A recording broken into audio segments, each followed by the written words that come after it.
عزیز طلبہ و طالبات، السلام علیکم ورحمۃ اللہ وبرکاتہ۔ مجھے امید ہے کہ 14 دن کی جو پہلے HOD کا سبق آپ کو پڑھایا گیا تھا اس کو آپ نے اچھے طریقے سے ذہن نشین بھی کر لیا ہوگا اور آپ نے اپنی نوٹ بک کے اوپر لکھ بھی لیا ہوگا۔ آج آپ کو اسلامیات لازمی کی دوسری HOD کا سبق پڑھایا جائے گا، تو آئیں ذرا چلتے ہیں اپنے دوسرے HOD کے شیڈول کی طرف۔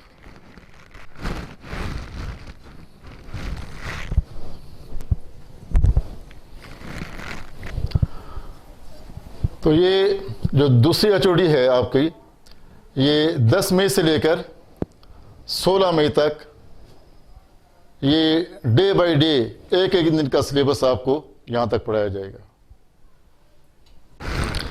جی، دوسری HOD کے 8ویں دن ہم پڑھیں گے سورہ انفال کے 11 تا 19 آیات کے مشکل الفاظ۔ جی، مشکل الفاظ اور معنی، یغشی وہ ڈھانپ دیتا ہے یا وہ طاری کر دیتا ہے، النعاس اونگ یا غنودگی یا نیند، رجز الشیطانی شیطان کی نجاست، نجاست گندگی کو کہتے ہیں، شیطان کی گندگی، الاعناق گردنیں، عنق ان کی یہ جمع ہے، عنق ایک گردن، اعناق زیادہ گردنیں، زحفن لشکر کشی کی صورت میں، بنانن انگلیوں کے پور، یہ جو جگہ ہیں اس کو انگلی کے پور کہا جاتا ہے، یہ جس کو پہاڑی زبان میں پوٹا بھی کہتے ہیں۔ زحفن لشکر جرار، بڑا لشکر، متحرفا لقتال جنگی چال کے طور پر پیچھے ہٹنا، متحیزا الی فئۃ اپنے دستے کے ساتھ ملنے کے لیے پسپائی اختیار کرنا، رمیتا آپ نے پھینکی، لیبلیا تاکہ وہ آزمائے، موہنو کمزور کرنے والا۔ بسم اللہ الرحمن الرحیم۔ السلام علیکم students, welcome to second HOD class.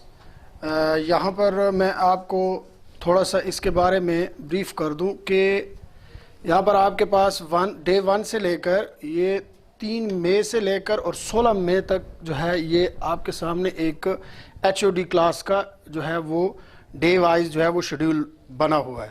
تو اب اس میں دیکھیں آپ کے 1 سے لے کر اور 7 تک یہ آپ کے پاس ورکنگ ڈیز، مطلب اس میں آپ کے جس میں آپ نے پڑھائی کرنی ہے اس میں آپ کے یہ سبجیکٹس شامل ہیں، میتھ، کیمسٹری، انگلش اور اردو۔ یہ آپ کے فرسٹ 7 ڈیز ہوں گے، اس میں آپ نے یہ 4 چیپٹرز جو ہیں وہ پڑھنے ہوں گے اور اس میں کوئی یہ آپ نے سبجیکٹس جو ہے وہ پڑھنے ہوں گے۔ اور ڈے نمبر 8 سے لے کر اور 14 یہ آپ کے ساتھ جو دن ہوں گے اس میں آپ نے فزکس، بایو کمپیوٹر، اسلامیات کمپلسری اور پاک سٹڈی جو ہے وہ اس میں پڑھنے ہوں گے۔ آئیے اب ہم اپنی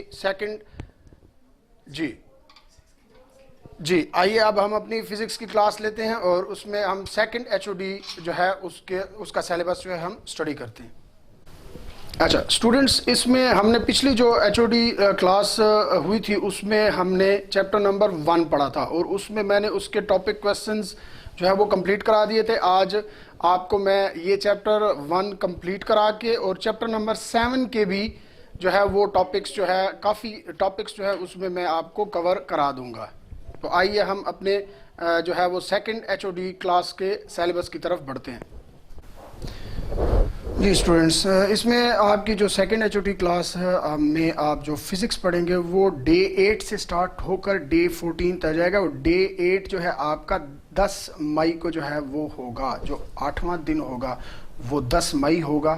تو اس میں آپ نے فزکس کے جو اس ڈے 8 میں پڑھنے ہوں گے وہ ایکسرسائز کے 6 کویسچنز ہیں جو میں نے مارک کیے ہیں اور آپ کو ابھی سمجھاؤں گا بھی صحیح، اور ساتھ میں نومیریکلز ہوں گے جو کہ آپ کے نومیریکل نمبر 1 سے لے کر نومیریکل نمبر 7 تک آپ کو میں اس ڈے 8 میں یہ آپ کا جو ہے وہ لیکچر دوں گا، اور اس کو آپ نے تیار کرنا ہوگا.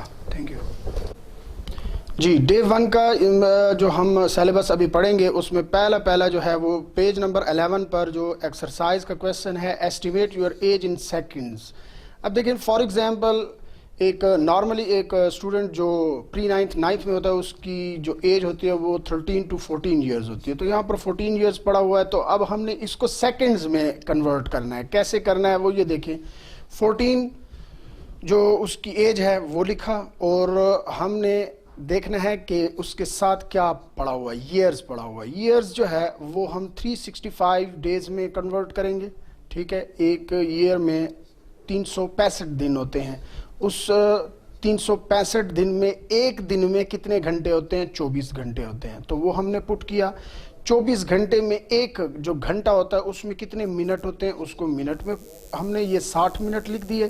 اور پھر ایک منٹ میں ہمارے پاس جو کتنے سیکنڈز ہوتے ہیں وہ ہم نے یہاں پر 60 سیکنڈ لکھ دیے. ٹھیک ہے، تو یہ آٹومیٹیکلی یہ دیکھیں یہ سیکنڈز میں کنورٹ ہو گئی آپ کی 14 ایئرز کی ایج. تو اب ہم نے کیلکولیٹر لے کے اور 14 multiply by 365 multiply by 24 multiply by 60 multiply by 60 یہ آپ نے ملٹیپلائی کرنا ہے، کیونکہ سائنٹیفک کیلکولیٹر میں ایک ساتھ ساری ویلیوز لکھ دی جاتی ہیں، اور پھر اس کو آپ جب ایکول ٹو کریں گے تو آپ کے پاس فل فارم میں آئے گی، یا پھر اگر آپ کے پاس سائنٹیفک جو ہے وہ کیلکولیٹر ہوگا تو اس میں یہ والی فارم آئے گی. 44.15 ملٹیپلائی ٹائمز پاور 7 سیکنڈز آ سکتا ہے. آپ نے اس کو standard form of scientific notation جو ہے اس میں کنورٹ کرنا ہے. پوائنٹ کو یہاں سے ادھر لے کر آئیں گے تو ایک ڈیجٹ اور بڑھے گا، تو یہ 4.415 ملٹیپلائی ٹائمز پاور 8 سیکنڈ میں کنورٹ ہو جائے گا. یہ آپ کے پاس جو ایکسرسائز میں کویسچنز ہیں اس میں یہ کویسچن ایسا ہے جو کہ آپ کو میں نے ٹاپک کویسچن میں ایکسپلین نہیں کیا تھا، تو یہ یہاں پر میں آپ کو ایکسپلین کر رہا ہوں. ایک اور کویسچن ہے یہاں پر، اس کے علاوہ جو کویسچنز میں نے نشان نہیں لگائے وہ آپ نے خود کرنے ہیں، کیونکہ وہ وہی ہیں جو ٹاپک کویسچن میں ایکسپلین کیے جا چکے ہیں. اس میں یہ کویسچن ہے کہ why is the use of zero error necessary in measuring instrument. ہم کسی بھی میئرنگ انسٹرومنٹ کو جب استعمال کرتے ہیں، جیسا کہ ہم فار ایگزامپل ترازو کو یوز کرتے ہیں جب ہم کوئی چیز میئر کرتے ہیں، تولتے ہیں، تو اس وقت ہمارے پاس اس میں جو زیرو ایرر ہوتا ہے اس کا جو اپنا کوئی نقص ہو اس کا وہاں پر ہم اس کو ٹھیک کیوں کرتے ہیں، وجہ کیا ہوتی ہے، کیوں ضروری ہوتا ہے اس میئرنگ انسٹرومنٹ میں زیرو ایرر کا.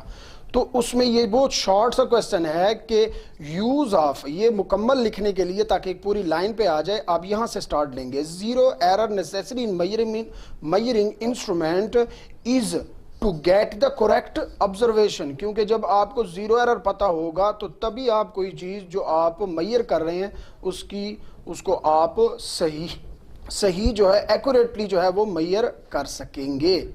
اس کے بعد ایک اور کویسچن ہے یہاں پر، why do we need to measure extremely small interval of time. ہم بہت ہی چھوٹے انٹرول آف ٹائم کو کیوں میئر کرنا چاہتے ہیں، کیوں یہ ضروری ہوتا ہے؟ تو small time intervals are measure to calculate instantaneous time rate of change of variable. مطلب کسی بھی ایسی ویلیو جو کہ تبدیل ہونے والی ہے اس میں بہت ہی کم وقفے میں اگر کوئی تبدیلی آتی ہے تو اس کو میئر کرنے کے لیے ہم extremely small interval of time کو یوز کرتے ہیں. فار ایگزامپل جیسے ہم ڈیجیٹل سٹاپ واچ یوز کرتے ہیں، ٹھیک ہے، تو اس کو ہم اسی لیے یوز کرتے ہیں کیونکہ وہ جو ہے آپ کے پاس جو ہے وہ instantaneous time rate of change of variable جو ہے وہ میئر کر سکتی ہے. اب یہاں پر ایک اور کویسچن ہے، how is precision related to the significant figures least count in a measure quantity. کہ پریسیجن کا یہ جو ورڈ ہے یہ ایکوریسی اس کا مطلب ہوتا ہے. ایکوریسی یہ کس کے ساتھ ریلیٹڈ ہوتی ہے؟ یہ انسٹرومنٹ کے ساتھ. یہ پریسیجن کا ورڈ یوز کیا جاتا ہے انسٹرومنٹ کے ساتھ. جو انسٹرومنٹ جتنا کم سے کم لیسٹ کاؤنٹ رکھتا ہوگا، ٹھیک ہے، وہ اتنا ہی ایکوریٹ ہوگا. تو اسی لیے مطلب میں اگر آپ کو اگزامپل دوں تو ورنیئر کیلیپر ہے وہ 0.1 ملی میٹر لیسٹ کاؤنٹ رکھتا ہے، تو اس کے مقابلے میں اسکرو گیج جو ہے وہ 0.01 ملی میٹر آپ کے پاس لیسٹ کاؤنٹ رکھتا ہے۔ تو اس کا مطلب یہ ہے کہ پریسیجن کے لحاظ سے جو اسکرو گیج ہے وہ ورنیئر کیلیپر کے مقابلے میں زیادہ ایکوریٹ ہے، تو اس لیے ہم کیوں یوز کرتے ہیں؟ The smaller the value of least count the larger is the value of precision, مطلب جتنی لیسٹ کاؤنٹ ویلیو کم ہوگی اتنی ہی زیادہ پریسیجن ہوگی، اتنی ہی زیادہ ایکوریسی ہوگی آپ کے ریزلٹ میں۔ For example reading taken by screw gauge, جو اسکرو گیج سے آپ ریڈنگ لیں گے ہیز مور پریسائز یا precision than reading taken by vernier calipers, کیونکہ ورنیئر کیلیپر کا جو لیسٹ کاؤنٹ ہے وہ 0.1 ملی میٹر ہے اور اس سے بھی کم 0.01 ملی میٹر اسکرو گیج کا ہے، اس لیے اس کے مقابلے میں پریسیجن زیادہ ہوگی، اس لیے ہم یہ استعمال کرتے ہیں۔ جی پیج نمبر 12 جو ہے وہ اوپن کریں اور اس میں دیکھیں کہ یہاں پر ہم نے ایک میٹر کیوب جو والیومیٹرک جو ہے وہ یونٹ ہے، ہم نے اس کو کنورٹ کرنا ہے انٹو لیٹر، کہ لیٹر میں وہ کیسے ہم کنورٹ کر سکتے ہیں۔ ایک میٹر کیوب کو ہم نے ایکسپریس کرنا ہے ان لیٹرز۔ اب دیکھیں والیوم جو ہے وہ ایک ڈرائیو کوانٹٹی ہے، میں نے آپ کو پہلی ایچ او ڈی میں بیس کوانٹٹیز اور ڈرائیو کوانٹٹیز آپ کو بتائی تھی، تو بیس آپ کے پاس 7 ہی ہوتی ہیں، جس میں آپ کے پاس mass, length, mass, time, temperature اور اس کے بعد electric current, intensity of light اور اماؤنٹ آف سبسٹنس آ جاتی ہے۔ اس میں والیوم جو ہے وہ آپ کے پاس ڈرائیو کوانٹٹیز میں آتا ہے، تو ایک لیٹر جو ہوتا ہے وہ ایکول ٹو ہوتا ہے 1 ڈیسی میٹر کیوب کے۔ ایک لیٹر جو ہوتا ہے وہ 1 ڈیسی میٹر کیوب، ڈیسی جو ہے وہ آپ کے پاس پریفکس کے ٹیبل میں 10 کی پاور -1 کے برابر ہوتا ہے۔ اگر آپ بک اوپن کریں گے اور وہاں پر جا کے پیج نمبر 3 میں ٹیبل بنا ہوا ہے ادھر جا کے دیکھیں گے تو آپ کو وہاں پر ڈیسی میٹر جو ڈیسی آپ کو ملے گا اس کے ٹیبل میں، وہ 10 کی پاور -1 کے برابر ہوتا ہے۔ تو اس کا مطلب یہ ہے کہ ایک لیٹر جو ہے وہ 10 کی طاقت -1 میٹر ہول کیوب کے برابر ہوتا ہے۔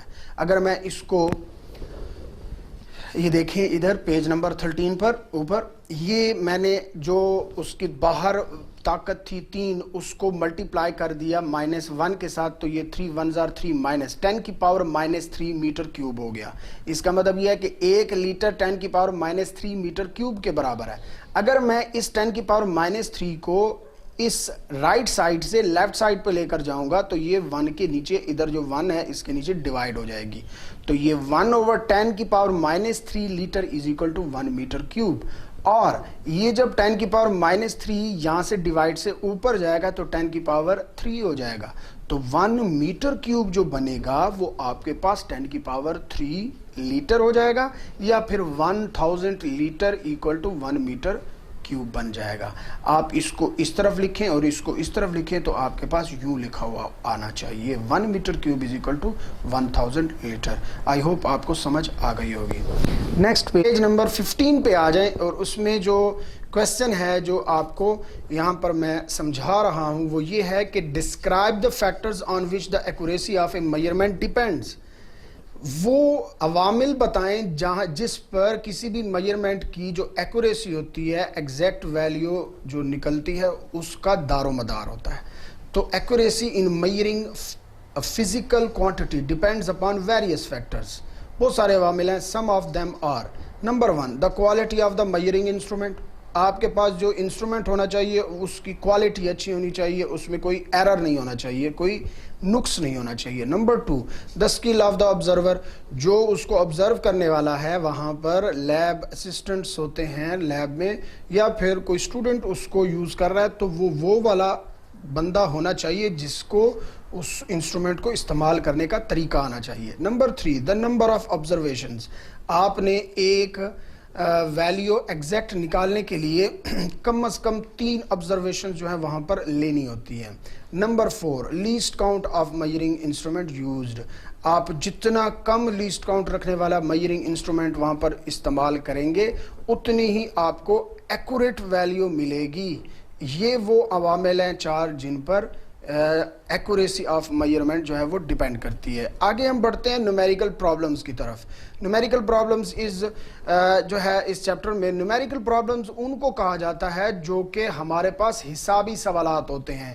فزکس میں حسابی سوالات جو آتے ہیں جیسے میتھمیٹکس میں میتھمیٹیکل کویسچن آتے ہیں, اس میں فزکس میں جو ہمارے پاس فارمولاز یوز ہوتے ہیں اس میں فزکس کے ٹاپکس میں اور ان سے ریلیٹڈ کوئی ٹاپک آتے ہیں میتھمیٹیکل, ان سے ریلیٹڈ کوئی آپ ایکسپلینیشن دینا چاہ رہے ہوتے ہیں تو اس کے لیے ایک الگ سے فزکس میں ایک پورشن بنایا جاتا ہے جس کو نومیریکل پرابلمز کہا جاتا ہے. اب نومیریکل پرابلمز کا مطلب ہوتا ہے کہ حسابی آپ کے پاس وہ مسائل جن کا آپ حل جو ہے وہ حساب کتاب کر کے جو ہے وہ حاصل کرتے ہیں. اب دیکھیں جیسا کہ express the following quantity using prefixes. اب پریفکس میں نے first H O D class میں آپ کو بتایا تھا, اس کا ٹیبل جو ہے وہ آپ کو بک پہ ملے گا, پیج نمبر 2 اور 3 پر آپ کو وہ ٹیبل ملے گا پریفکس کا. اس کے سب 10 کی پاورز جو ہیں ان کے پریفکس آپ کو میمورائز کرنا بڑا ضروری ہے. وہ اگر آپ نہیں کریں گے تو آپ کو کوئی فائدہ اس سے حاصل نہیں ہوگا, آپ کو سمجھ نہیں آئے گی کہ یہ 10 کی پاور 3 اس میں کیسے کنورٹ ہوا ہے. اب جیسا کہ فار ایگزامپل 5000 گرام ہے, اب یہ بہت بڑی ویلیو ہے, اس کو اگر آپ اسمال ویلیو میں کنورٹ کرنا چاہتے ہیں تو پہلے اس کو آپ سائنٹیفک نوٹیشن فارم میں اس طرح لکھیں گے 5 multiply 10 to power 3 gram is equal to 5 kg. اب یہ آپ کے پاس 10 کی پاور 3 ہے تو اس کو آپ نے ہٹا کے اس کی جگہ پہ کیا لکھ دیا, کلو کا جو ہے وہ پریفکس یوز کیا, کے یہاں پر آپ یوز کر دیں گے تو یہ 10 کی پاور 3 ہٹ گیا اور اس کی جگہ پہ کے آ گیا 5 kg. اسی طرح آپ یہ آپ کے پاس 2 55 55 اینڈ 55 یہ واٹ, یہ تقریباً آپ کے پاس 20 لاکھ واٹ ہے تو 2 ملٹیپلائی 10 ٹو پاور 6 واٹ ہے تو 10 کی پاور 6 کا آپ پریفکس دیکھیں گے اس ٹیبل کے اندر تو وہ میگا آئے گا. میگا یہ میگا ہوتا ہے اور اس کو کیپٹل ایم سے ڈینوٹ کیا جاتا ہے.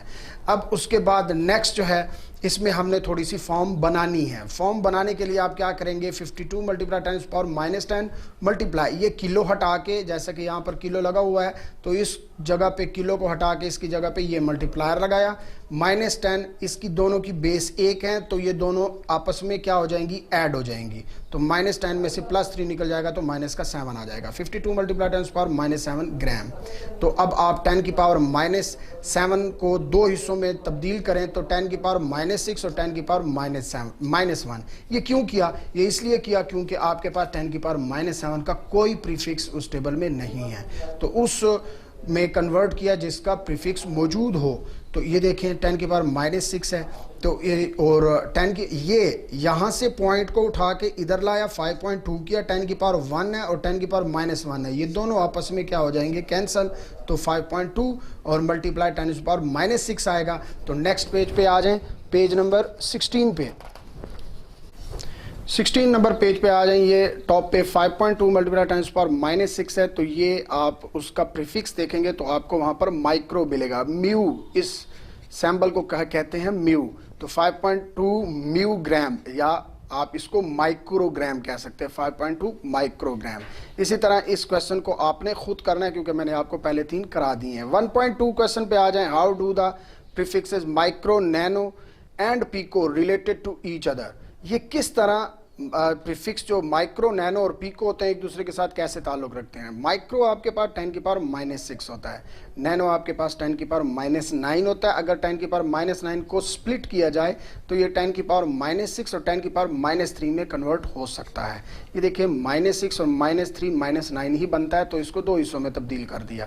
تو 10 کی پاور پیکو جو ہے 10 کی پاور مائنس 12 ہے تو 10 کی پاور مائنس 6 ملٹیپلائی 10 کی پاور مائنس 6 یہ 2 حصوں میں تبدیل ہوا. تو اس لحاظ سے یہ تینوں پریفکس 10 کی پاور مائنس 6 کے اعتبار سے ایک دوسرے کے ساتھ ریلیشن ان کا بنتا ہے.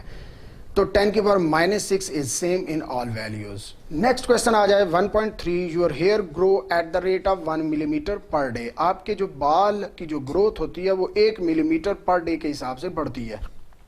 Find their growth rate in nanometre per second. تو اس کو نینو میٹر پر سیکنڈ میں ہم نے فائنڈ آؤٹ کرنا ہے.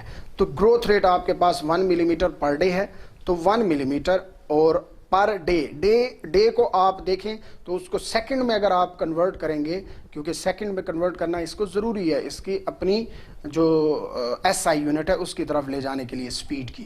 تو ڈے کو آپ نے تبدیل کیا 24 آورز میں, اور اس کے ساتھ آور میں 60 منٹ اور 1 منٹ میں 60 سیکنڈ. تو یہ اس طرح کنورٹ ہو گیا. اب ان تینوں ویلیو کو جب آپ ملٹیپلائی کریں گے تو 86,400 سیکنڈ میں کنورٹ ہو جائے گا. 1 ملی میٹر ڈیوائڈیڈ بائی 86,400 سیکنڈ ہو جائے گا. تو 1 ڈیوائڈیڈ بائی 86,400 الگ کر دیا اور ملی میٹر پر سیکنڈ کو الگ کر دیا. یہ دیکھیں, اب 1 کو ڈیوائڈ کریں گے 86,400 کے ساتھ تو آپ کے پاس 0.00001157 ملٹیپلائی ٹائمز پاور -3 آ جائے گا میٹر پر سیکنڈ. یہ آپ کے پاس ویلیو آ رہی ہے. تو اب یہ ویلیو ان دونوں کو ڈیوائڈ کرنے سے, 1 کو اس پہ ڈیوائڈ کرنے سے تو یہ ویلیو آئی, اور اس کے ساتھ جو ملی ٹھہرا تھا, ملی پریفکس ہے, اس کو ہٹایا تو اس کی جگہ پہ ملٹیپلائی 10 کی پاور -3 آ جائے گا میٹر پر سیکنڈ. تو یہ جب پوائنٹ یہاں سے اٹھا کے ادھر لایا جائے گا تو یہ کتنے ڈیجٹ کراس کر کے آیا, 2 اور 2, یہ 2 4 اور 6 ڈیجٹ کراس کر کے آیا. لیفٹ ٹو رائٹ آیا اس لیے 10 کی پاور -6 لکھا جائے گا, اور ملٹیپلائی 10 کی پاور -3. تو یہ دونوں آپس میں ایڈ ہو جائیں گے تو میٹر پر سیکنڈ, تو 11.57 ملٹیپلائی 10 کی پاور -9 آئے گا. تو آپ پریفکسز کے ٹیبل میں دیکھیں گے تو 10 کی پاور -9 آپ کو نینو وہاں پر پریفکس ملے گا, اسمال n سے اس کو ڈینوٹ کیا جاتا ہے. 11.57 نینو میٹر پر سیکنڈ میں یہ آپ کے پاس ویلیو آ جائے گی. یہ آپ کے پاس نیومیریکل پرابلم 1.3 تھا. تو آگے آپ کے پاس جو سائنٹیفک نوٹیشن کی سٹینڈرڈ فارم ہوتی ہے اس سے ریلیٹڈ کچھ نومیریکلز ہیں, اس میں ایک آپ کو کرا دیتا ہوں, باقی آپ نے خود کرنے ہیں. یہ دیکھیں آپ کے پاس 1165 ملٹیپلائی 10 پاور 27 آ جائے گا. تو اگر آپ نے اس کو سٹینڈرڈ فارم میں کنورٹ کرنا ہے تو میں نے آپ کو فرسٹ HOD میں بتایا تھا کہ آپ نے پوائنٹ کو ایک ڈیجٹ کے بعد لانا ہوتا ہے. تو یہ دیکھیں یہاں سے پوائنٹ کو اٹھاتے ہیں اور یہاں پہ ادھر لے کر آتے ہیں, تو 1.168 ملٹیپلائی 10 پاور 3 ہو جائے گا, کیونکہ اس نے 3 ڈیجٹ کو عبور کیا ہے, کراس کیا ہے, یہاں سے کراس کر کے ادھر آیا ہے. تو یہ 10 کی پاور 3 ہو جائے گا, 10 کی پاور -27 ہو جائے گا. تو یہ +24 یہاں پر -24 یہاں پر آپ کے پاس آ جائے گا, کیونکہ یہ -27 ہے تو یہاں پر -24 آ جائے گا. 1.168 ملٹیپلائی 10 پاور -24 اس کا آنسر ہے. اسی طرح ہی آپ نے اس کو اور اس کو جو ہے اور ڈی پارٹ کو بھی آپ نے یہ سالو کرنا ہے. نیکسٹ بھی آپ کا ہی ہے, یہ آپ نے اس کو سالو کرنا ہے, سٹینڈرڈ فارم والے کویسچن ہی ہیں یہ. تو نیکسٹ پیج نمبر 17 پہ آ جائیں, اور اس میں ہمارے پاس 1.6 جو ہے وہ یہ کویسچن ہے, on closing the jaws of a vernier caliper 0 of the vernier scale is on the right to its main scale such that 4th division of its vernier scale coincide with the one of the main scale division. Find its zero error and zero correction. مطلب یہ کہتا ہے کہ جب ورنیئر کیلیپر کے jazz کو بند کیا گیا تو جو ورنیئر اسکیل کا 0 تھا وہ مین اسکیل کے 0 کے رائٹ سائڈ پہ آیا, اور اس طرح آیا کہ وہ اس کی 4th ڈویژن ورنیئر اسکیل کی جو ہے وہ مل رہی تھی مین اسکیل کی ایک ریڈنگ کے ساتھ. تو اس حساب سے آپ نے اس میں ایرر آیا تو اس کی 0 ایرر کو آپ نے کریکٹ کرنا ہے. تو مین اسکیل کی ریڈنگ تو آپ کے پاس 0.0 سینٹی میٹر یہاں پر ہے, کیونکہ وہ کوئی مین اسکیل کی ریڈنگ شو نہیں ہوئی, تو 0 سینٹی میٹر آئے گی. ورنیئر ڈویژن جو ہے آپ کے پاس کوئنسائڈ کر رہی ہے مین اسکیل کے ساتھ, وہ 4th ڈویژن ہے. تو ورنیئر جو اسکیل ریڈنگ ہوگی وہ 4th ڈویژن کو, یہ طریقہ کار ہے یہ آپ دیکھ لیں, 4th ڈویژن کو آپ نے جو ورنیئر کیلیپرز کے سینٹی میٹر میں جو لیسٹ کاؤنٹ ہے اس کے ساتھ ملٹیپلائی کرنا ہوگا. یہ یہاں پر آپ نے اس سٹیپ کو لازمی کرنا ہے, یہ اس کا طریقہ کار ہے. تو جب آپ اس کے ساتھ ملٹیپلائی کریں گے تو 0.04 سینٹی میٹر میں آپ کے پاس ویلیو آئے گی. اب آپ نے 0 ایرر جو ہے وہ فائنڈ آؤٹ کرنے کے لیے یہ فارمولا استعمال کرنا ہے. یہ MSR VSR کا مطلب ہوتا ہے stand for main scale reading plus vernier scale reading. ان دونوں کو جب آپ ایڈ کریں گے تو یہ مین اسکیل ریڈنگ یہاں سے اٹھا کے ادھر پٹ کی اور ورنیئر اسکیل ریڈنگ یہاں سے اٹھا کے ادھر پٹ کی, دونوں کو جب ایڈ کیا تو 0.04 سینٹی میٹر ہی آیا. جب آپ اس کی کریکشن کریں گے تو کریکشن اب آپ کے پاس جو ہے وہ کیا آئے گی, ہمیشہ کریکشن مائنس میں آتی ہے. یہ ویلیو جو آپ نے یوز کرنی ہوتی ہے مائنس 0.04 سینٹی میٹر. کیوں؟ کیونکہ اسی ہی زیرو کریکشن کو یا زیرو ایرر کو آپ نے جو آپ جس کا ڈایا میٹر نکال رہے ہوتے ہیں اس میں آخر میں جا کے اس میں سے مائنس کر کے ایک ایکوریٹ ویلیو جو ہے وہ ڈایا میٹر کی نکالنی ہوتی ہے.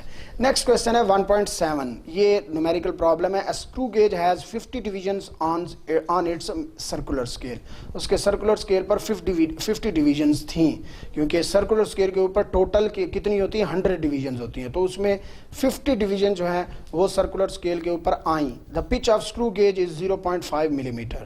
اس کا جو ہے وہ 0.5 ملی میٹر جو ہے وہ اسکرو گیج کا پچ آیا. What is its least count. تو اس کی لیسٹ کاؤنٹ کس طرح بنے گی؟ تو لیسٹ کاؤنٹ کا فارمولا آپ کو ٹاپک کویشچن میں بتایا گیا ہے, تو اس میں اسی فارمولے کو یوز کریں گے. Pitch of screw gauge divide by number of division on circular scale. تو ان دونوں کو کی ویلیوز کو یہاں سے اٹھائیں گے اور اس میں پٹ کریں گے.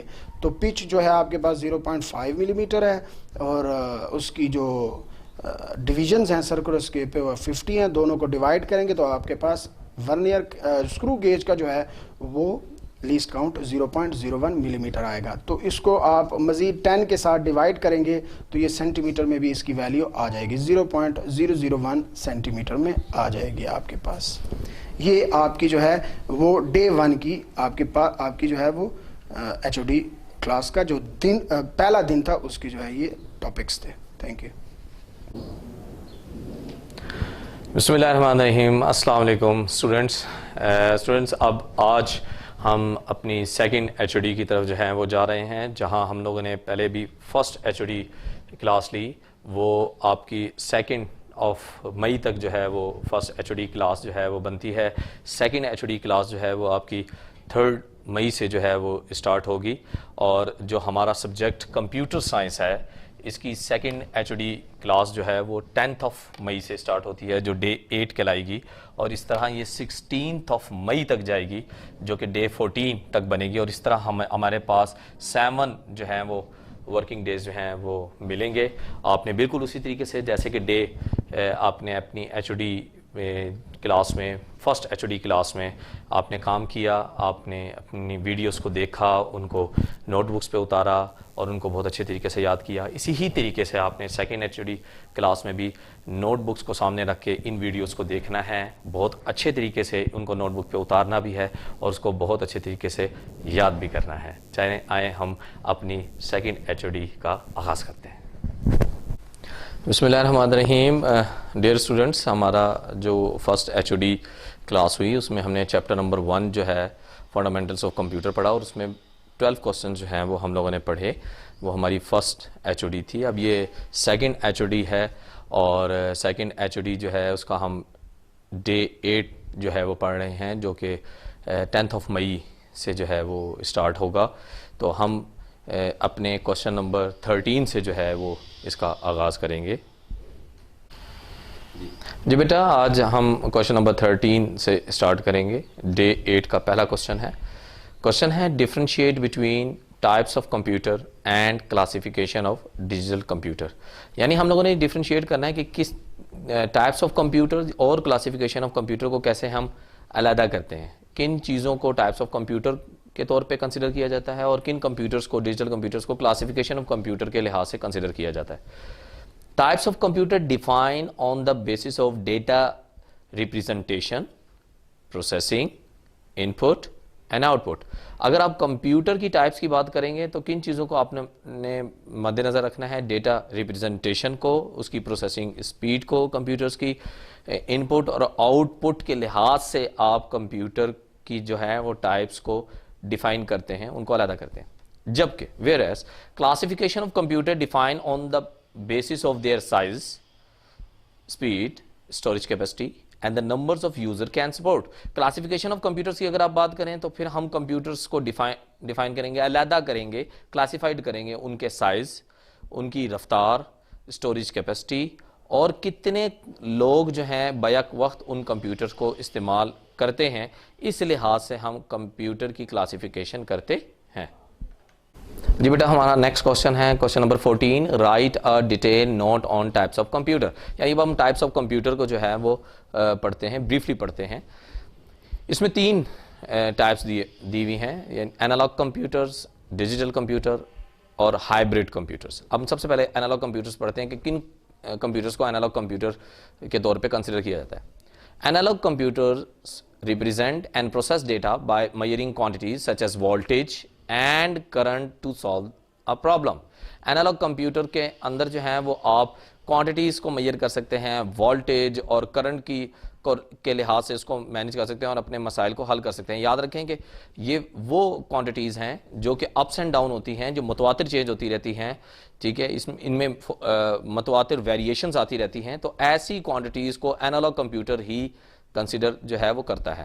دے work on supply of continuous signals as input. دیکھیں میں نے جیسے آپ سے کہا کہ یہ ان سگنلز کے اوپر کام کرتا ہے جو متواتر چینج ہوتی رہتی ہیں۔ سپوز جیسے کہ اگر آپ موٹر سائیکل پہ جو ہیں وہ سوار ہیں اور آپ اپنے اسپیڈو میٹر کو دیکھیں موٹر سائیکل کی، تو آپ دیکھیں گے کہ وہ اسپیڈو میٹر کی جو سوئی ہے وہ متواتر چینج ہوتی رہتی ہے، کبھی وہ 40، کبھی 50، کبھی 60 اور کبھی 30، کبھی 20، اور کبھی آپ بریک لگا کے اس کو 0 پہ لے آتے ہیں، تو متواتر وہ چینج رہتی ہے، کہیں پہ جا کے اسٹل نہیں رہتی۔ جیسے جیسے آپ رفتار کو بڑھاتے جائیں گے وہ جو سوئی ہے وہ آگے کو بڑھنا شروع ہو جائے گی، اور اگر آپ رفتار کم کریں گے تو وہ سوئی آٹومیٹکلی پیچھے کو جانا شروع ہو جائے گی۔ تو وہ جو اسپیڈو میٹر ہے it's also called the analogue computer, اسے آپ انالوگ کمپیوٹر بھی کنسیڈر کر سکتے ہیں۔ They are special purpose devices designed to perform the single specific task۔ یہ خاص قسم کے پرپس کے لیے ڈیوائسز بنائی جاتی ہیں جو کہ ایک سنگل ٹاسک پرفارم کرتی ہیں۔ جیسے کہ میں نے ابھی آپ کو مثال دی، اسپیڈو میٹر جو آپ کی گاڑیوں کا ہے، آپ کی موٹر سائیکل کا ہے، اس کا صرف ٹاسک یہی ہے کہ وہ آپ کی اسپیڈ کو جو ہے وہ ویریفائی کرتا ہے، آپ کی اسپیڈ کو جو ہے وہ بتاتا ہے۔ Analog computers are very fast but their accuracy is low۔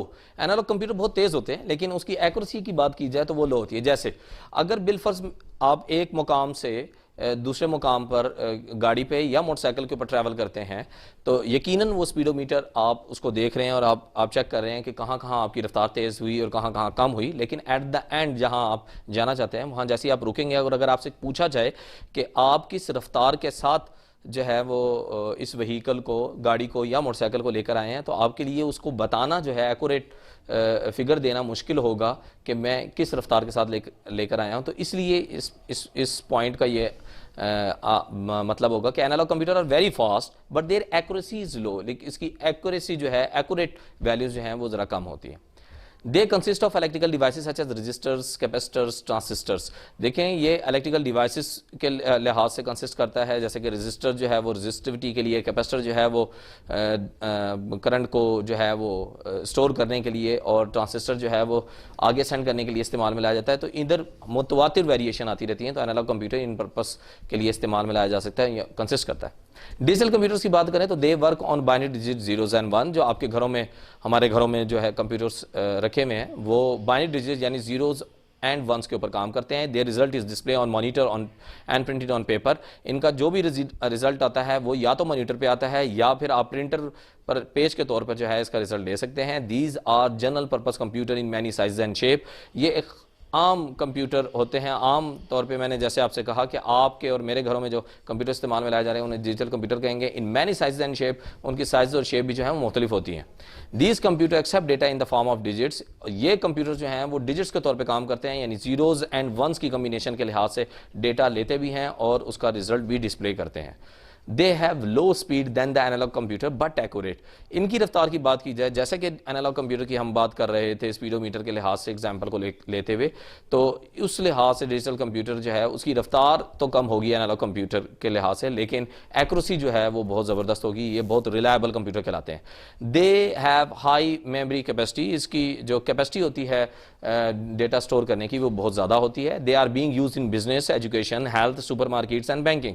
یہ کمپیوٹر جو ہیں وہ بزنس میں، ایجوکیشن میں، ہیلتھ میں، سپر مارکیٹس میں اور بینکس وغیرہ میں بہت زیادہ استعمال میں لائے جاتے ہیں اور دکھائی دیتے ہیں۔ تھرڈ کیٹیگری جو اس کی ٹائپس بنتی ہے وہ ہائبرڈ کمپیوٹر کی بنتی ہے. These are the combination of the both analogue and digital computer. اگر آپ ان کمپیوٹر کی بات کریں تو وہ اینالاگ اور ڈیجیٹل کمپیوٹر کا کمبینیشن ہے, ان کا ملاپ ہے, دونوں کمپیوٹرز کو ملا دیا جاتا ہے تو وہ ہائبرڈ کمپیوٹر کہلاتا ہے. These are mainly use for scientific application, یہ عام طور پہ سائنٹیفک ایپلیکیشنز کے اندر بھی دکھائی دیتے ہیں. اور these are use in missile system, hospitals and for controlling the industrial processes. اگر آپ ہائبرڈ کمپیوٹر کی بات کریں, آپ کے آئی سی یو ڈپارٹمنٹ کے اندر جو ہے وہ یہ ہائبرڈ کمپیوٹر رکھے ہوتے ہیں جہاں مانیٹرنگ کی جا رہی ہوتی ہے. میزلز ڈپارٹمنٹ کے اندر جو ہائبرڈ کمپیوٹر ہوتے ہیں, آپ نے کس رفتار کے ساتھ کسی بھی میزلز کو پھینکنا ہے اور وہ جا کے کہیں پہ ہٹ کرے گا. آپ کے انڈسٹریل پروسیس کے اندر جو ہے ٹمپریچر کتنا ہائی ہونا چاہیے, کتنا کنٹرول رکھنا ہے, اور مختلف چیزوں کے پرپس کے لیے ہائبرڈ کمپیوٹرز جو ہیں وہ استعمال میں لائے جاتے ہیں. کوشچن نمبر 15 کی بات کریں تو what do you know about vital sign monitoring. Vital sign monitoring کا کیا مطلب ہے؟ یہ بالکل وہی چیز ہے ہائبرڈ کمپیوٹر کی. It is a type of the hybrid computer, یہ ہائبرڈ کمپیوٹر کی ایک ٹائپ ہے. It is use in hospital to monitor patient important data such as the blood pressure, temperature, respiration and heart beat. اگر آپ کو کبھی اتفاق ہو آئی سی you department میں جانے کا, تو وہاں جو پیشنٹس ہوتے ہیں ان کے ساتھ کئی چیزیں جو ہیں منسلک کر دی جاتی ہیں, جہاں بلڈ پریشر جو ہے وہ بھی مانیٹر ہو رہا ہوتا ہے, ان کا باڈی ٹمپریچر بھی مانیٹر ہو رہا ہوتا ہے, ان کی جو سانس بریتھنگ لے رہے ہوتے ہیں, ریسپائریشن سسٹم جو ہے وہ بھی مانیٹر ہو رہا ہوتا ہے, ان کی ہارٹ بیٹ بھی مانیٹر ہو رہی ہوتی ہے. تو یہ سارے وائٹل سائن مانیٹرنگ سسٹم ہیں جس میں ہائبرڈ کمپیوٹر اور اینالاگ ڈیجیٹل کمپیوٹر جو ہیں وہ آپس میں جڑے ہوئے ہوتے ہیں اور ایک ہائبرڈ کمپیوٹر کا کانسیپٹ جو ہے دیتے ہیں. ان کو وائٹل سائن مانیٹرنگ کہیں گے. بیٹا یہاں تک جو ہے 15 کوشچن تک, یعنی ہم لوگوں نے آج 3 کوشچن پڑھے ڈے 8 میں, کوشچن نمبر 13, کوشچن نمبر 14 اور کوشچن نمبر 15. آپ نے ان کو اپنی نوٹ بک پہ اتارنا بھی ہے اور اس کو اچھے طریقے سے یاد بھی کرنا ہے. یہ آپ کا ڈے 8 کہلائے گا. بسم اللہ الرحمن الرحیم. السلام علیکم students, welcome to your second H O D class of class pre 9th. اور آپ کا اب مطالعہ پاکستان کا پیریڈ ہے, اور مطالعہ پاکستان میں آپ یہ کتاب پڑھتے ہیں. آپ کو پتہ ہے کہ پری 9th میں آپ 9th کا سلیبس پڑھتے ہیں, تو اس کی کچھ ڈیٹیل میں آپ کو بتاتی ہوں کہ ہم آج کیا پڑھیں گے. تو آج ہمارا ڈے 8 ہے. ڈے 8 سے ہم مطالعہ پاکستان ڈے وائز پڑھنا شروع کریں گے. جی اسٹوڈنٹس, پچھلی ایچ او ڈی کلاس میں آپ کو باب اول پاکستان کی نظریاتی اساس پڑھانا شروع کیا تھا. اس کے آدھے چیپٹر کی ہم ریڈنگ کر چکے ہیں. ایک لانگ کوسچن آپ کو پڑھا چکے ہیں اور 4 شارٹ کوسچن, بلکہ 5 شارٹ کوسچنز بھی آپ کو پڑھا چکے ہیں, جو کہ اگر آپ اپنی ایکسرسائز میں چلے جائیں تو سوال نمبر 1, 2, 3, 4 اور سوال نمبر 12 بنتے ہیں. تو یہ شارٹ کوسچنز اور پہلا لانگ کوسچن جو کہ سوال نمبر 5 ہے آپ کو پڑھایا جا چکا ہے. یقیناً آپ اب تک یاد بھی کر چکے ہوں گے. آج ہم چیپٹر کو آگے سے ریڈ کرنا شروع کرتے ہیں اور روز کا کام روز کریں گے تاکہ اچھی طرح سے آپ کو یاد بھی ہو جائے. کچھ شارٹ کوسچنز بھی ساتھ ساتھ ایڈ کرتے جائیں گے اور کچھ لانگ کوسچنز. تو چلیے آج ڈے 8 سے اپنی ریڈنگ سٹارٹ کرتے ہیں. جی اسٹوڈنٹس, آپ پیج نمبر 7 تک پچھلی ایچ او ڈی کلاس میں ریڈنگ کر چکے ہیں. آج ہم پیج نمبر 8 سے سٹارٹ کریں گے, اور پیج نمبر 8 پہ پہلا ٹاپک ہے ہندوستان میں مسلمانوں کی معاشی محرومی, یعنی economic deprivation of Muslims in India. 1857 کی جنگ آزادی ختم ہوئی تو مسلمانوں پر ظلم و ستم کے پہاڑ ٹوٹ پڑے. اگرچہ ہندوؤں نے بھی اس جنگ میں مسلمانوں کا ساتھ دیا تھا, لیکن وہ مسلمانوں کو تمام کارروائیوں کا ذمہ دار قرار دے کر خود بری الذمہ ہو گئے. اگرچہ ہندوؤں نے بھی اس جنگ میں مسلمانوں کا ساتھ دیا تھا, لیکن وہ مسلمانوں کو تمام کارروائیوں کا ذمہ دار قرار دے کر خود بری الذمہ ہو گئے. مسلم قوم زیر آتاب آئی اور انہیں سنگین نتائج بھگتنا پڑے. انگریزوں نے تعصب اور مسلم دشمنی کے جذبہ کے تحت مسلمانوں کو سرکاری ملازمتوں خصوصاً فوج سے نکال دیا اور ان پر سرکاری ملازمت کے دروازے بند کر دیے. مسلمان اپنی قابلیت اور استحقاق کے باوجود کم تر اہلیت کے حامل ہندوؤں کے مقابلے میں ملازمت سے محروم رکھے جاتے تھے. اکثر مسلمانوں کی جاگیریں چھن گئیں, ان کی جائیدادیں ضبط کر لی گئیں اور بعض مسلمان کسانوں کو زمینوں سے بے دخل کر دیا گیا. ان کی جاگیریں اور زمینیں غیر مسلموں کو بطور انعام دے دی گئیں. مسلمان مالک کی بجائے مزارع بن گئے. سر سید احمد خان نے مسلمانوں کی حالت زار کا نقشہ یوں کھینچا ہے: کوئی بلا آسمان سے ایسی نہیں اتری جس نے زمین پر پہنچنے سے پہلے کسی مسلمان کا گھر نہ ڈھونڈا ہو۔ مسلمانوں کے کاروبار بند ہو گئے۔ انگریزوں نے ہندوؤں کو خصوصی کاروباری مراعات اور رعایتیں دے کر انہیں اپنے ساتھ ملا لیا۔ ہندوؤں نے مقامی تجارت کے میدان میں اپنی اجارہ داری قائم کر لی اور مسلمان تجارت پیشہ لوگ اقتصادی بحران کا شکار ہو گئے۔ برطانیہ میں صنعتی انقلاب کے نتیجے میں وہاں عمدہ اور سستا مال تیار ہونے لگا جو ہندوستان میں درآمد کیا جاتا تھا۔ اس کا نتیجہ یہ ہوا کہ ہندوستان کی دوسری اقوام کے ساتھ ساتھ مسلمانوں کی گھریلو صنعت، جس کے پیداواری ذرائع ترقی یافتہ نہ تھے، تباہ ہو گئی۔ برطانیہ کی صنعتی اشیاء، یہ کچھ مس پرنٹ ہے، برطانیہ کی صنعتی اشیاء تو ہندوستان میں آ سکتی تھیں، لیکن ہندوستان کی چیزوں کی کھپت نہ برطانیہ میں تھی اور نہ یورپ میں تھی۔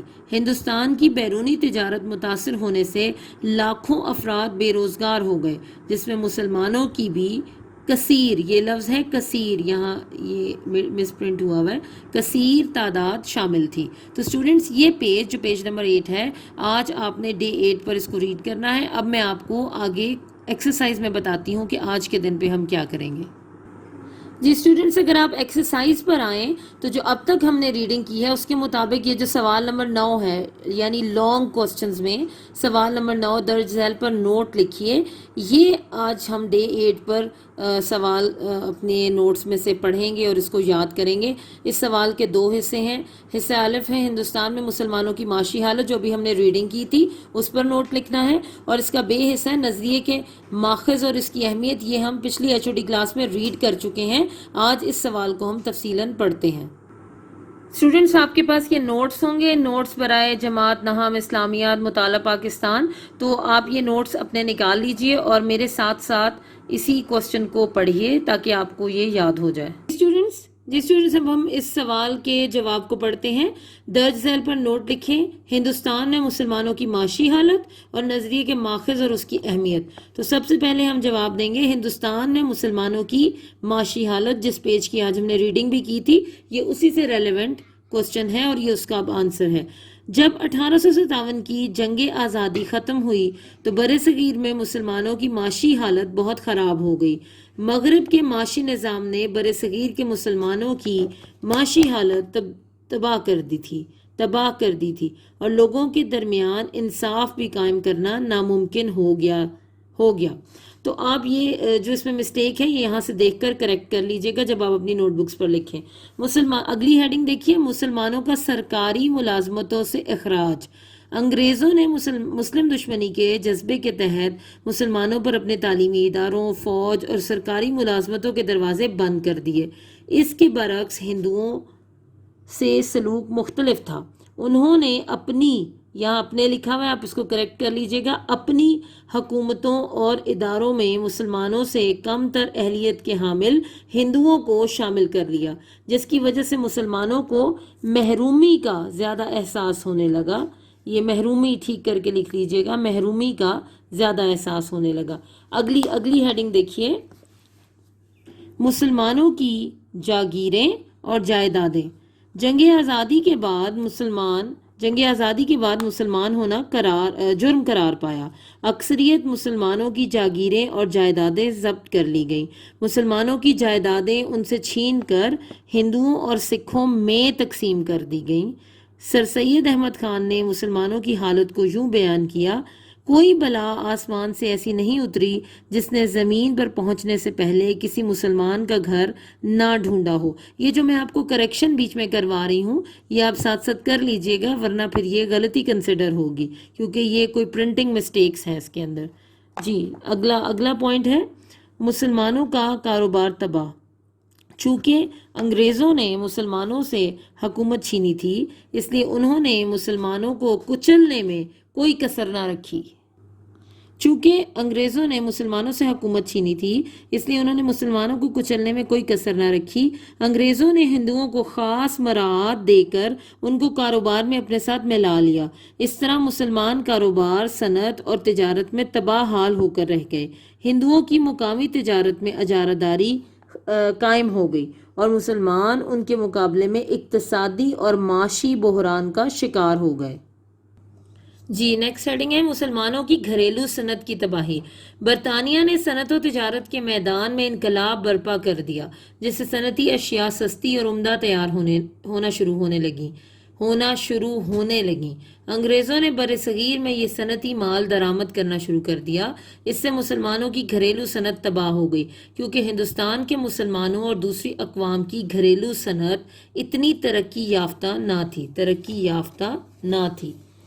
بیرونی تجارت سے مسلمانوں کا بے روزگار ہونا، یہ لاسٹ ہیڈنگ ہے. برطانیہ کی صنعتی اشیاء اعلیٰ معیار کی تھیں جس وجہ سے بر صغیر کی منڈیوں میں اس کی مانگ زیادہ تھی. زیادہ کا یہ نوٹ کیجیے گا کہ انہوں نے زی نہیں لکھا تھا. لیکن ہندوستان کی گھریلو صنعتی اشیاء کی یورپ اور برطانیہ کی منڈیوں میں کھپت نہ تھی نہیں آئے گا تھی. برطانیہ کی صنعتی اشیاء، یہاں کی نہیں لکھا ہوا آپ ایڈ کر لیجئے. برطانیہ کی صنعتی اشیاء کی ہندوستان میں درآمد سے مقامی تجارت متاثر ہوئی جس سے لاکھوں افراد بے روزگار ہو گئے جن میں زیادہ تعداد مسلمانوں کی تھی. تو یہ پارٹ 1 کا آنسر ہے مسلمانوں کی معاشی بدحالی والا. اور آپ اس کوسچن کو اسی طرح سے اپنی پاکستان اسٹڈیز کی جو آپ کی مطالعہ پاکستان کی نوٹ بکس ہیں ان پر نوٹ کیجئے اور اس کو بہت اچھی طرح سے یاد کیجئے. اب اس سوال کا دوسرا حصہ پڑھتے ہیں، نظریہ کے ماخذ اور اس کی اہمیت. درج ذیل عناصر کی وجہ سے لوگوں میں نظریات کی تشکیل ہوتی ہے. مشترکہ مذہب، یہ پہلی ہیڈنگ ہے. جب بہت سے لوگ ایک ہی مذہب کے پیروکار ہوں تو اس مذہب کو مشترکہ مذہب کہا جاتا ہے. مذہب چند عبادات کا مجموعہ ہی نہیں ہوتا بلکہ وہ پوری معاشرتی زندگی پر گہرے اثرات رکھتا ہے. ہر مذہب نے سماجی تعلقات کو مخصوص نظریات کی روشنی میں استوار کیا. مثلاً یورپ نظریہ عیسائیت کے تحت، جاپان نظریہ بدھ مت کے تحت اور ہندو نظریہ ہندوازم کے تحت اور مسلمان نظریہ اسلام کے تحت زندگی بسر کرنا چاہتے ہیں. اگر آپ کو یہ یہاں سے دیکھ کر نہیں سمجھ آ رہا، یہ کچھ پرنٹنگ مسٹیکس ہیں میں نے کریکٹ کروا دی ہیں، تو آپ بک میں سے بھی اس کو دیکھ کر کریکٹ کر سکتے ہیں ساتھ ساتھ. نمبر 2 پہ دیکھیے مشترکہ نسل. مشترکہ نسل سے مشترک نظریات جنم لیتے ہیں. ایک ہی نسل کے لوگوں میں ہمدردی اور اخوت کے جذبات کا پروان چڑھنا عین فطری عمل ہے. ہم نسلی ایک مضبوط بندھن ہے جو مشترک نظریات کے باعث مسلمانوں کو خونی رشتے میں منسلک کیے ہوئے ہے. نیکسٹ ہے مشترکہ زبان. مشترکہ زبان قومی اتحاد پیدا کرنے میں بے حد مثبت اور اہم کردار ادا کرتی ہے. زبان ہی کے ذریعے لوگ اپنے جذبات و احساسات اور خیالات دوسروں تک پہنچاتے ہیں.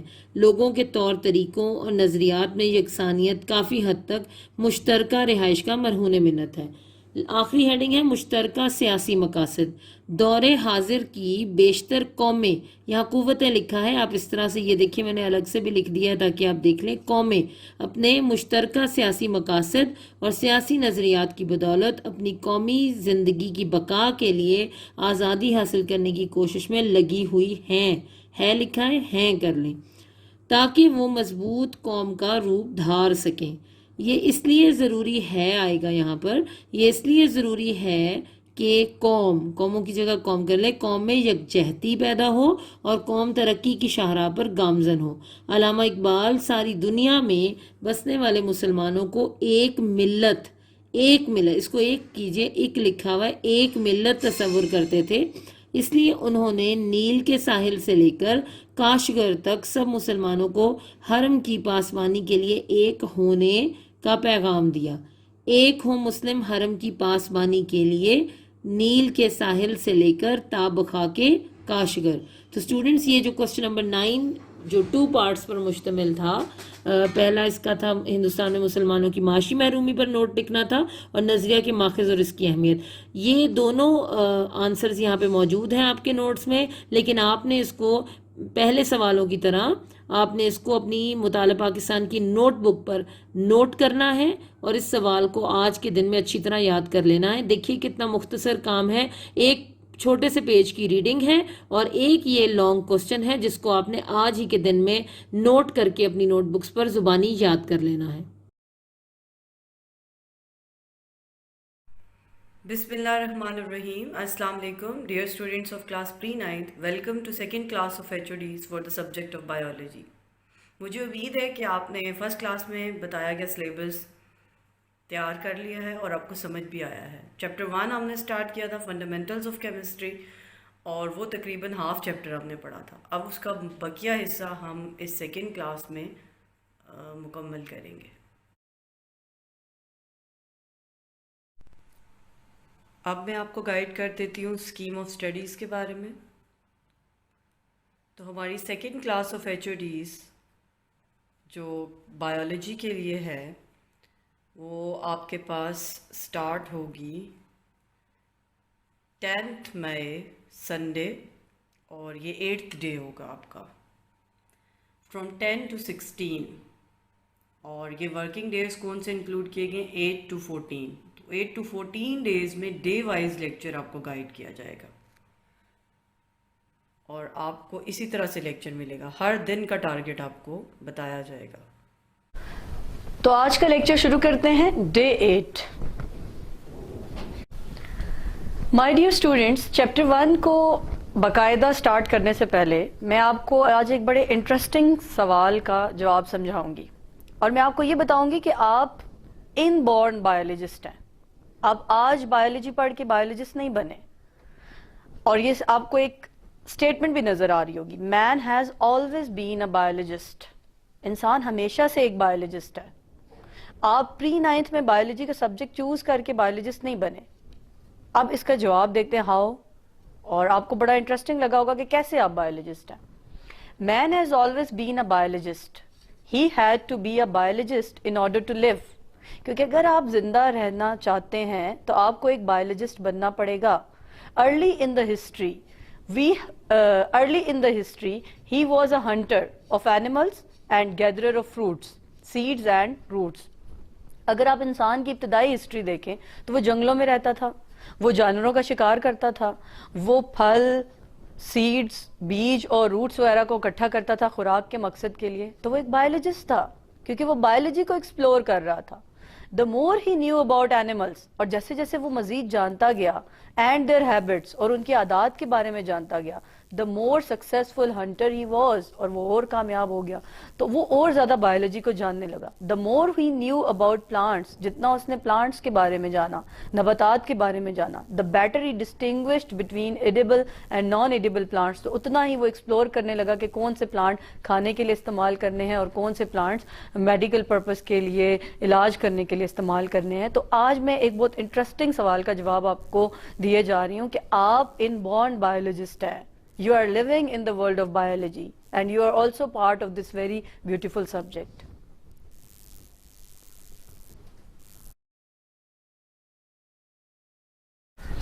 اب آتے ہیں آج کے پہلے ٹاپک کی طرف, اور یہ ٹاپک پہلے میں آپ کو ایکسپلین کروں گی. Chapter 1 pathway of levels of organization. اگر آپ کو یاد ہو تو فرسٹ کلاس آف HODs میں آخر اینڈنگ میں نے اسی ٹاپک پہ کی تھی اور یہی فلو چارٹ میں نے اب وہاں پہ ڈسکس کیا تھا. آج میں اس کا کچھ پورشن دوبارہ ڈسکس کرنا چاہ رہی ہوں. یہ میسج کیا دے رہا ہے یہ ٹاپک, لیولز آف آرگنائزیشن, کہ زندگی کیسے آرگنائز ہوئی سمپل سے کمپلیکس لیول کی طرف. تو اب ہم اس کو سٹارٹ کرتے ہیں. ہم نے لائف کی طرف جانا ہے, لیکن سب سے پہلی چیز کیا ہے, subatomic particles, electron, proton, neutrons. You have studied in chemistry and you are very much familiar about the structure of atom. آپ کو پتا ہے کہ اس کائنات میں کوئی بھی چیز, چاہے وہ فزیکل ہے یا بایولوجیکل, لیونگ ہے یا نان لیونگ, وہ سب چیزیں کس سے بنی ہیں, ایٹم سے. اور ایٹم کس سے مل کر بنا ہے, subatomic particles, electron, proton, neutron. اور ایک جیسے ایٹم اکٹھے ہو کے کیا بناتے ہیں, ایلیمنٹس. یہ کانسیپٹ آپ کا کیمسٹری میں خاصا کلیئر ہو چکا ہے. اب ہم اس کو بایولوجی سے ریلیٹ کرتے ہیں, اور یہ جو پورا مائنڈ میپ ہے یہ آپ کو یہ بتا رہا ہے کہ لائف کیسے ارائز ہوئی, اور ایک سمپل سب ایٹامک لیول سے ایک کمپلیکس لیول تک لائف کس طرح سے جاتی ہے. تو اب واپس آتے ہیں ایلیمنٹس. ایلیمنٹس میں سے وہ ایلیمنٹس جو لیونگ تھنگس میں موجود ہیں اسے ہم کیا کہتے ہیں؟ Bio elements.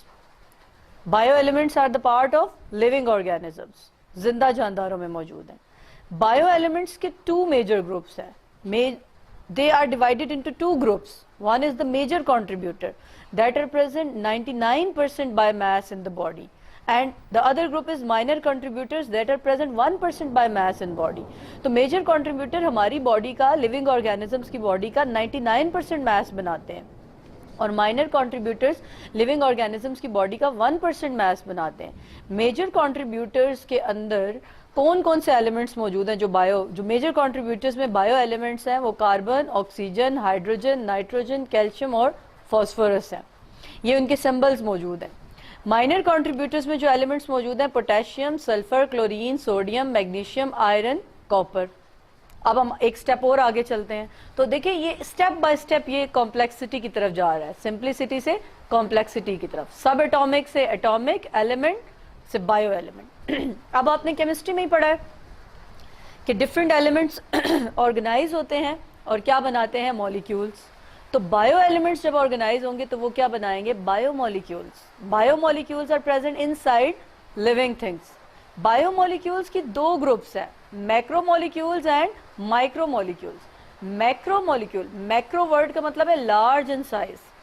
So macromolecules are the larger in size and micromolecules are smaller in size. So large molecules like D N A جس میں تھاؤزنڈز آف ایٹمز مل کر بنے ہیں, جس کا ویٹ بہت زیادہ ہے. Smaller molecule like water, carbon ڈائی آکسائڈ, آکسیجن. واٹر کا فارمولا ہے H2O, کاربن ڈائی آکسائڈ کا فارمولا ہے CO2 اور آکسیجن کا فارمولا O2. اور یہ تمام میکرو اور مائکرو مالیکیولز جو آپس میں خاص طرح کے کنیکشنز بناتے ہیں, بانڈنگ بناتے ہیں, یہ آپس میں مل کے کیا بناتے ہیں؟ آرگنلز یا آرگنیلیز. آرگنل ایک بایو مالیکیول سے بنی ہوئی ایسی اینٹیٹی ہے جو اپنا ایک اسپیسیفک فنکشن پرفارم کر سکتی ہے اور اس کے اسپیشلائزڈ ہے to perform a specific task. اور تمام آرگنلز کو جب اکٹھا کرتے ہیں تو سیل بنتا ہے. یہ میرے پچھلے لیکچر کا ریکیپ ہے جو میں آپ کو ایکسپلین کر رہی ہوں. اگر آپ نے پچھلا لیکچر غور سے سنا ہے تو میں نے اس میں ایک اینیمیشن بھی ایڈ کی تھی جس نے باقاعدہ ویژولز کے ذریعے سے آپ کو بتایا تھا کہ سیل تک کیسے چیزیں آرگنائز ہوں گی. آج ہم ڈیٹیل پڑھیں گے سیل سے آگے, کہ سیل سے آگے لائف کیسے آرگنائز ہوئی ہے. Cell is the basic unit of life. اگر آپ کسی چیز کو کہتے ہو کہ وہ لیونگ آرگینزم ہے تو it should be composed of cell. تو اس کو کس چیز سے بنا ہونا چاہیے؟ سیل سے. اگر وہ سیل سے نہیں بنی تو ہم اس کو لیونگ آرگینزم نہیں کہیں گے. اب ہم آگے چلتے ہیں. اس کی بہت ساری ڈیٹیلز آج کے لیکچر میں ہم نے پڑھنی ہے, لیکن ابھی ہم ایک بار ان سٹیپس کو کمپلیٹ کر لیتے ہیں. ایک جیسے سیلز جب اکٹھے ہوتے ہیں, group of same type of cells performing a specific task is called tissue. تو سیل سے اگلا لیول کیا ہے؟ ٹیشو. ایک جیسے سیلز کو جب اکٹھا کرتے ہیں اور وہ کوئی ایک فنکشن پرفارم کرتے ہیں تو وہ کیا کہلاتے ہیں؟ ٹیشوز. ٹیشوز جب اکٹھے ہوتے ہیں, گروپ آف ڈفرینٹ ٹیشوز اکٹھے ہو کے کیا بنائیں گے؟ آرگنز. آج کے لیکچر میں یہ چیزیں آپ کو ڈیٹیل میں ایکسپلین بھی کروں گی, لیکن ابھی آپ اس سٹیپ کو سمجھ لیں. ڈفرینٹ ٹیشوز مل کے کیا بنائیں گے؟ آرگنز. اور ڈفرینٹ آرگن مل کے کیا بنائیں گے؟ Organ system. اور بہت سارے آرگن سسٹم مل کے کیا بنائیں گے؟ ایک انڈیویژل, جیسے کہ ہیومن, آپ کے اندر بہت طرح کے آرگن سسٹم مل کے کام کر رہے ہیں. اور ایک جیسے آرگینزم کا گروپ جو ایک جگہ پہ ایک ٹائم پہ رہ رہا ہوگا وہ کیا کہلائے گا؟ پاپولیشن. فار ایگزامپل ہم کہتے ہیں کہ human population living in Pakistan in a specific time period, تو وہ کیا کہلائے گی؟ پاپولیشن کہلائے گی. لیکن اگر جو ہیومنس امریکہ میں رہ رہے ہیں وہ پاکستانی پاپولیشن نہیں کہلائے گی, کیونکہ وہ اس ٹائم پہ اس جگہ پہ نہیں رہ رہے. اور بہت ساری پاپولیشنز مل کے کیا بنائیں گی؟ کمیونٹی. تو یہ دیکھیں لائف کیسے سمپل لیول سے کمپلیکس لیول کی طرف آئی ہے, اور آج کے لیکچر میں ہم نے انہی تمام چیزوں کو ڈیٹیل کے ساتھ پڑھنا ہے. اور اس فلو چارٹ کے ساتھ میں سب سے پہلے ایک اینیمیشن یہاں پہ ایڈ کر رہی ہوں, وہ آپ نے غور سے سننی ہے, جو کہ آپ کو باقاعدہ کلیئر کرے گی کہ کس طرح لائف آرگنائز ہوتی ہے from simple to complex level.